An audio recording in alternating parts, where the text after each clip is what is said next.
Books can help you fly if you have no wings.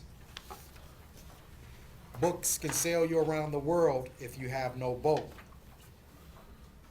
Books can give you really wild rides long after the carnival has left town. Books can tell you jokes when you need a laugh. Books can help you reach high heights if you have no ladder.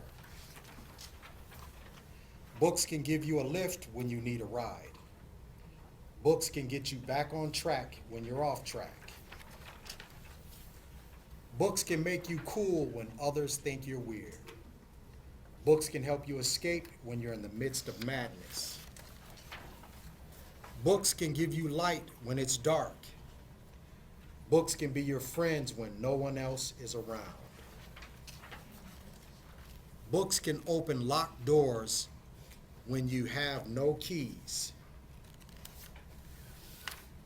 Books can give you the solar system if you have no spaceship. Books can be bridges if you want to get to the other side. Books can make you creative if you think you have no talent.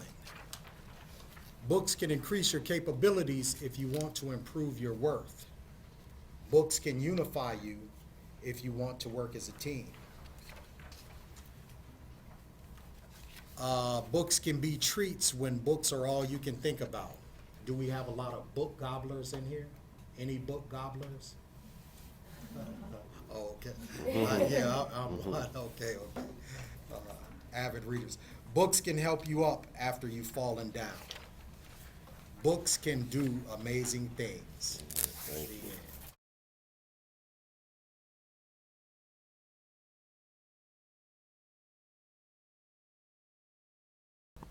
So we wanted to start with a class discussion where we would turn off the lights and the students would discuss in the dark how it feels to be in the dark.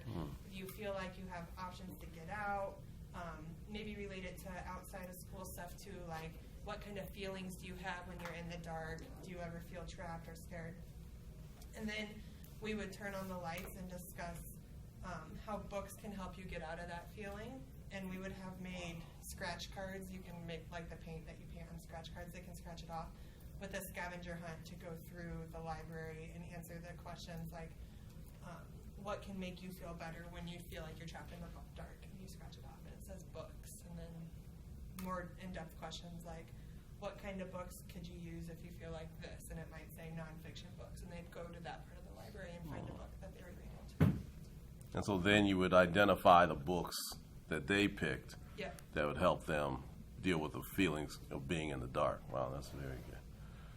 That Okay. is absolutely brilliant. That is brilliant. Yeah. You know, I simply wanted students to know that, just like you said, books can give you hope when times are bad.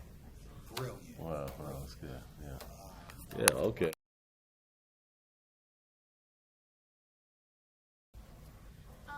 So we would start out by maybe talking about where you've been, if you've been anywhere around the world, what it's like, how it's different.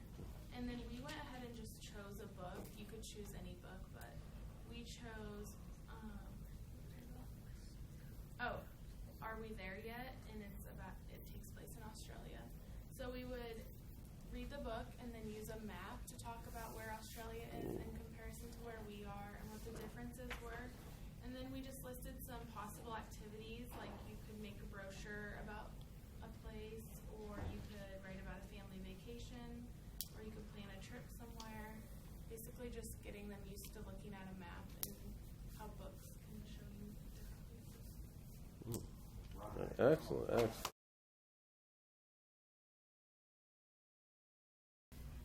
And we kind of thought about doing it with the younger students and actually making like a literal ladder and having a problem or a question at the top. And we thought about the question being, which books do I connect to? So getting the students to think beyond like their familiar genres. So starting out with a discussion with the students, talking about what books they like, and maybe making like a web or an anchor chart to get them to think beyond their preferred genre.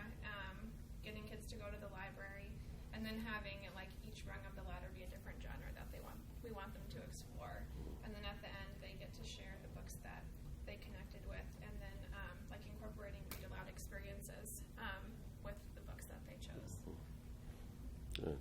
So I just had a question. This maybe just kind of speculate off the top of your head. Given that you have an activity where students are selecting books that they connect to, what would you as teachers do with that information? I mean, you could use that to base any lesson to really take it further. By getting their interest in the books that they prefer, you can use those to tie them to the curriculum and have the kids. I mean, you'll get their attention if you know what they like. You can relate to them and form a better connection and bond between them. Excellent, excellent. Wow, that's good. So this whole class is really, I'm very pleased. I mean, you guys think so well in terms of how to make connections, how the connection, first of all, the connections are important. We're just having a conversation over here that a lot of teachers don't even know that that's what they really need to do. They have the curriculum guide to cover this, and they're just going to go through it and don't realize that these connections, are just very important. So you do an outstanding job. Okay, Rachel. And we made it into a two-part lesson. The first part, we would kind of talk about, like, what does the author mean by the mist of madness? Like, what do you think that means to you? And then think about, like, a time you've experienced madness or mayhem and you felt like you couldn't get out of it. And what are some of the things that you are feeling down about or overwhelmed with? And then we're going to have them take out their journals. They'll all have their own little journal book, and it's their own thing. They can express themselves however they want, pictures, words, both, whatever, in their journal. And we're going to ask them to just kind of jot down some ideas that of when they felt overwhelmed, when they felt like they were in the midst of mayhem. And then the second part, we'd have them go to the library, and we would have worked with the librarian to have some books pulled about kids who have been overwhelmed or have overcome something or overcome an obstacle. And they would pick one of those books, and they'd all be reading them, and then they would go back to their journals and write how this book could help them through a time in their life, or how the character overcame that obstacle in their life, and use that book to show that they can overcome everything. And we're both middle level focused. Oh, okay, all right. Kind of reaching more in that area. And we said that we would start by having like a discussion with the students and provide them with different topics that are kind of hard to discuss. So it could be anything from like depression to family issues of divorce or single parent, poverty, things like that, where it might be hard to teach it. However, your students are going to be going through it at some time. So it's still something that needs to be brought up. And we would have the students kind of bring about maybe books that they've heard of that have touched on the topic, or maybe they've read. And then if students can't really find a connection between a book and that topic that we give them, we can obviously go to the librarian and kind of do like a co-teaching lesson that we kind of talked about last class. And then she or he can help us find books for them. And then after they find their books, the students would read them, and they'd be in groups so that they could have like little kind of lit circles within and kind of discuss what's going on in the story. And then we'd have closing questions that they would answer, just to kind of like how does the main character get through the issue to see the light through the bad time or the darkness, in a sense. And then it can be relatable to them too, because it could be a situation that they're going through or they know someone that's going through. Right. I just think it's important that like the students have a list of books that they can turn to. They maybe don't need to be like say like this is my issue right now, but at least they know like this book deals with this book deals with this, and they can refer to it as the year goes on. Like, wow, excellent, what excellent. interests them or what they need at that time. So. Yeah, and I like how so many of your activities are generating more reading and generating a purpose for reading, because a lot of times we're taking that for granted, but given that experience, they're going to know, okay, if I'm having trouble, books are a resource, and a lot of kids don't know that. A lot of teachers don't know that kids need to be taught that. In your book. We picked the sentence, books can tell you jokes when you need a laugh. And we kind of focused it around like language arts, or incorporating a lesson on like nouns and adjectives and adverbs and verbs. And we were going to do a class Mad Lib where each student goes around and like volunteers a word with a certain part of speech. And then they read it back, and they can see that like reading is fun. and then they would each create their own joke and add an illustration to it, so then it would combine to be like a class joke book that they can read like during free time or whatever. Excellent. Very good. Very good.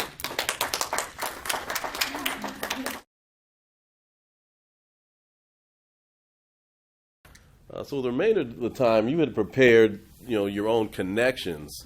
So if you would like to share some of those, because there's almost like a story behind each page. So Right, if you kind of right. give us your insights, that would be Okay. great. Okay. Books can give you the park on the rainy day. As I said, reading can give you amusement on a rainy day. Children tend to think it is boring and nothing to do on rainy days. Books can help you fly if you have no wings, meaning reading can help you soar even if you're not a bird. Children tend to think literally, and they tend to think that only birds can soar. Books can sail you around the world if you have no boat. You can sail around the world when you read books about voyages by boat. Read Langston Hughes' autobiography, The Big Sea. I never read Moby Dick, but I'm assuming that's pretty much the same thing. Children tend to think that they can sail only if they're in a boat.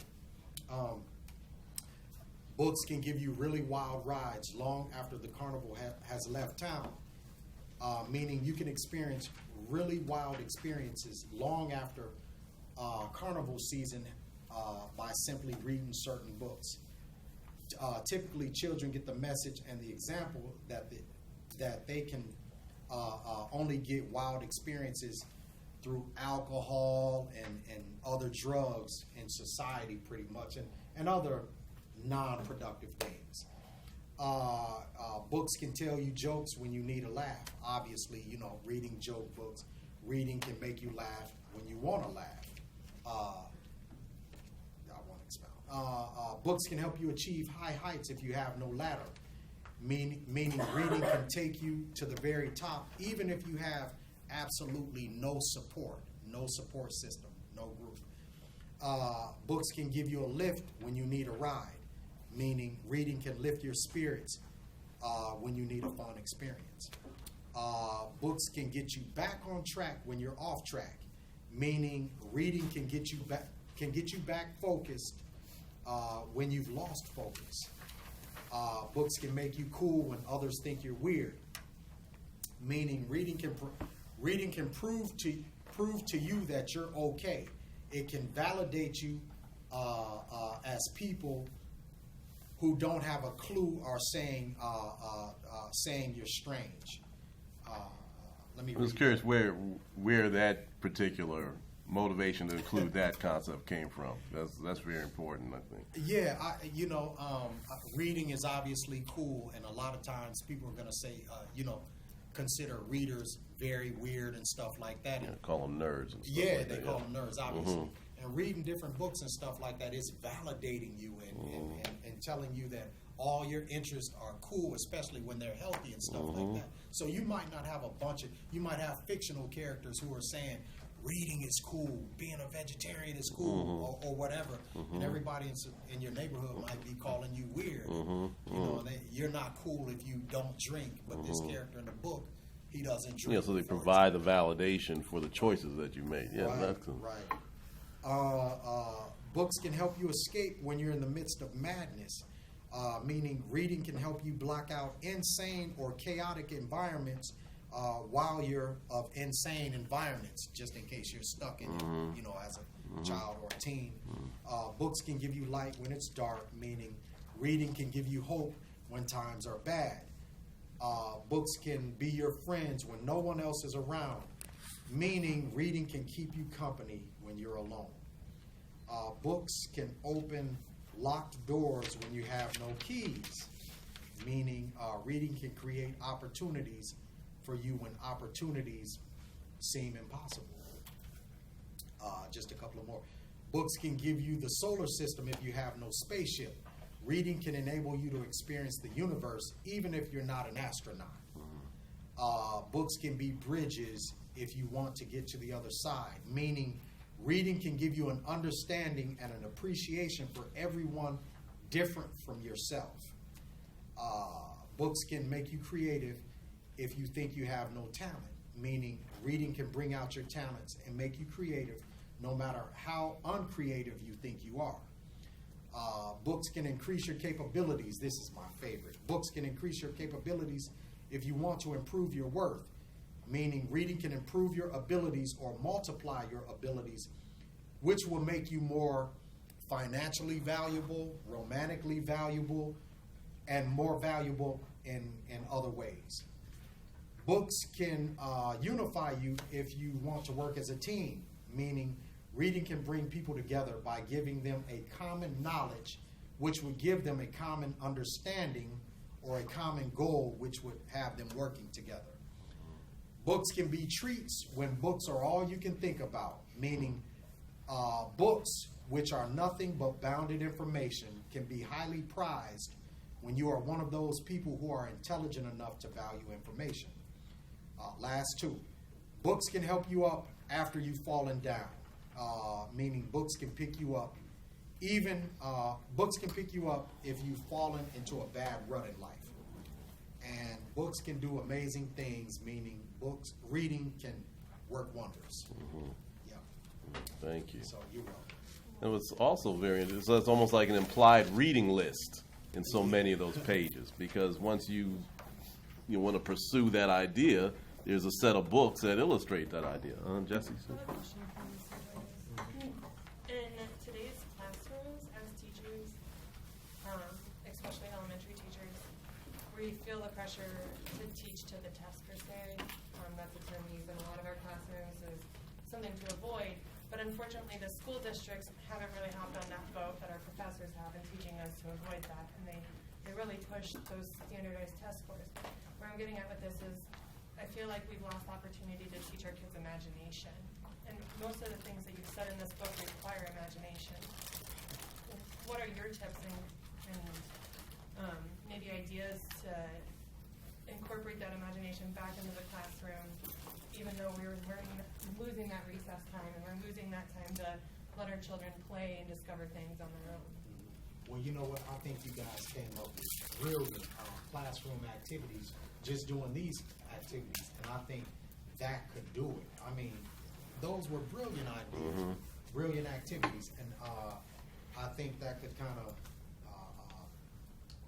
I think that could do it. I think one other thing, related to just learning kind of tricks to really deal with, the test. It's not even so much the test, but if you can link now it's the Common Core and all of that.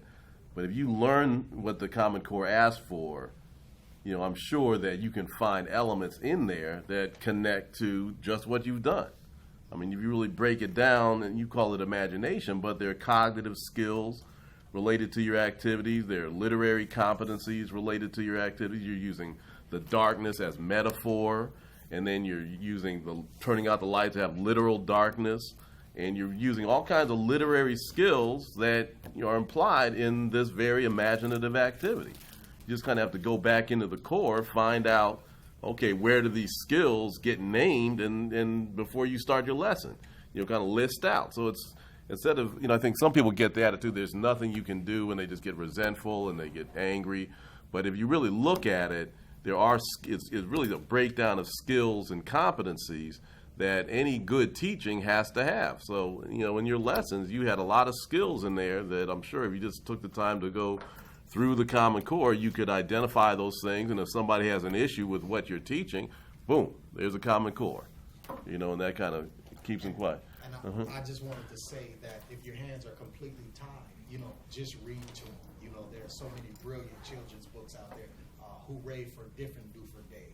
I think that by Dr. Seuss. I mean, just read really creative books to them and discuss them with them. I think that could do it also. Did you have a I love comment? that suggestion, and I call that subtle subversion. Subservient, okay. You have transition time between your groups, your reading labs and math lab and math time, and that's your time. I think you're saying, where can we do it? Not only how, but the day is so regimented and standardized by what you have to do. I understand that here in Cedar Falls, there are some schools where all the classrooms have to be on the exact same page at certain times of the week, you know. It's just really annoying. So this subtle subversion, you identify those 5 minutes that you have in transition times between activities, and you commandeer those 5 minutes to enrich your children with this kind of untested material. And one of the things that all teachers can do that is so powerful is at the first of the year, survey your students or your parents to find out who has a library card and who does not, so that you become the person that can suggest to parents rich reading materials that they can get for their children without cost by exposing them to the library and getting them to check books out. And then you allow your children to bring a story of their favorite character. And in those 5 minutes, they get to color or draw. You're restoring that play and that socio-cognitive opportunity for them to talk about stories, and just 5 minutes a day. And I think so much in what Mr. Joyner is saying is if you're reading to them, you're stimulating their curiosity, you're establishing and building on their vocabulary, and you create your word walls.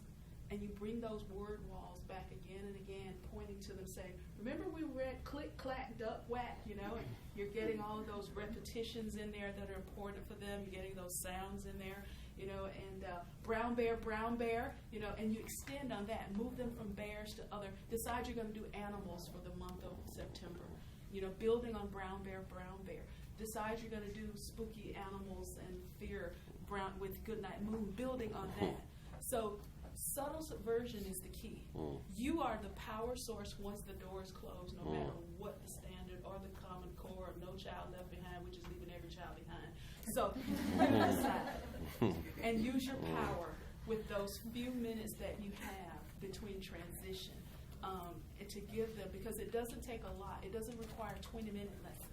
It won't require 30 minutes. I think what he's saying, and I agree, it requires that you expose them and give them access. We used to call it self-selected reading time, SRR, and it's a thing of history. But for the teachers who still want children to have rich learning opportunities, 5 minutes will get it done.